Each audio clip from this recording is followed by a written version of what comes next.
So hello guys, welcome back to my channel. সবাইকে অনেক অনেক ভালোবাসা। তো সকাল সকাল উঠিয়ে আমি ঠাকুর দিয়ে দিয়েছি, কারণ এই কাজটাই সবার প্রথমে করি। সকলেই করো, আমিও করি। তো ঠাকুর দেওয়া হয়ে গেল, এবার চলে গেলাম একটু চা কফি বানিয়ে নিলাম। সবার জন্য চা বানালাম, আমার জন্য কফি বানালাম।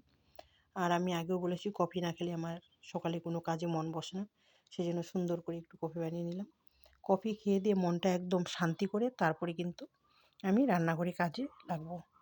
তো চলো, এবার বাবুর জন্য রুটি আর একটু পনির, ফুলকপি, গাজর, বিনস দিয়ে একটু সবজি বানিয়ে নিলাম।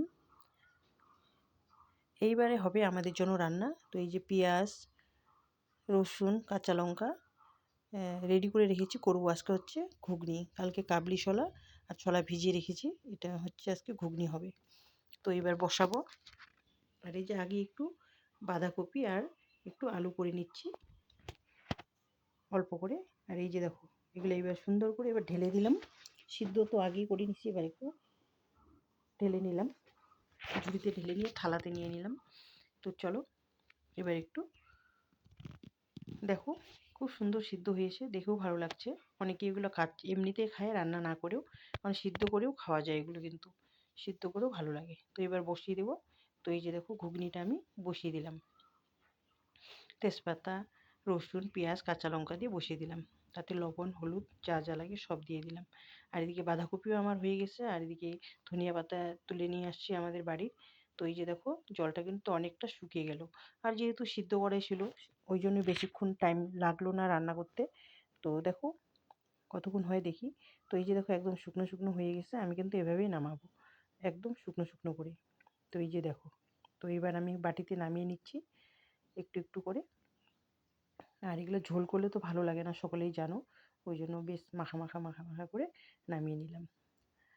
তো তোমাদের কেমন লাগে ছোলা খেতে, ঘুগনি খেতে? আমার কিন্তু খুব ভালো লাগে। তো এই যে দেখো, আমি এবার নামিয়ে নিলাম। উপর দিয়ে একটু ধনিয়া পাতা ছড়িয়ে দিলাম, দেখতে খুবই ভালো লাগছে। তারপরে এই যে দেখো, একটু ডাল করে নিলাম, তারপরে ভাত বেড়ে নিলাম এবার আমার জন্য। বাঁধাকপি ভাজা আর মাছের ঝোল ছিল, ওটা দেখাতে পারিনি, ডাল আর হচ্ছে ঘুগনি। তো খাওয়া দাওয়া হয়ে গেল। তারপরে এই যে দেখো, চলে আসছে একটা পার্সেল। আর পার্সেল আমাদের বাড়িতে আসবে না এরকম কোনো দিন যায় না, কারো না কারো পার্সেল আসেই। এটা হচ্ছে ছোটো মেয়ের, কী আসে ভিতরে আমি জানি না। আর আমার ইচ্ছাও করে না, আমি অনেক পার্সেল আগে আনবক্সিং করছি, আর ইচ্ছা করে না, এত পার্সেল আসে এদের। তো থাক, দেখতেই পাচ্ছ তোমরা, 3টা পার্সেল আসছে। তারপরে এই যে দেখো, দুপুরবেলা একটু, তখন বাজে 2:30, আমার খেতে ইচ্ছে করছে একটু কুল মাখা। তো এই যে দেখো, লবণ, বিট বিট লবণ আর একটু লঙ্কার গুঁড়ো ছড়িয়ে দিলাম, দিয়ে একটু কুল মাখা করে নিব। একটু কুল মাখা খাবো, গরমের দিন একটু কুল মাখা তো খেতেই হবে, তাই না? কুল মাখা না খেলে হবে না। কুল মাখা সবারই একটু লোভনীয় জিনিস। তো ভালো করে আমি চটকে নিচ্ছি, নিয়ে তারপরে খাবো। তো কেউ যদি খেতে চাও, চলে আসো, কুল মাখা একসাথে বসে খাওয়া যাবে। আর কুল মাখা কিন্তু আমার খুবই ফেভারিট। মানে যেখানে কুল দেখবো, সেখানে যদি একটা খেতে না পারি, মনটা কেমন জানি করে। মানে কুল গাছ দেখলে মনে হয় কি, কয়েকটা ছিঁড়ে খেয়ে নিই কুল, এরকম আর কি। তো ঠিক আছে।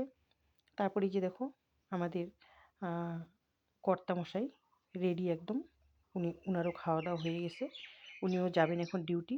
কারণ সরকারি লোক, ওরা তো একদিনও বাড়িতে বসে থাকতে পারবে না। আমরা ইচ্ছা করলে বাড়িতে বসে শুয়ে থাকতে পারি, কিন্তু ওদের কোনো উপায় নেই। ওদের মানে রোজে রোজে ডিউটি যেতেই হবে, যেহেতু ফরেস্ট, ওদের রবিবারটাও ছুটি থাকে না, রবিবারেও ওকে ডিউটি যেতেই হয়। তো ও চলে গেল, বর আমার চলে গেল ডিউটিতে।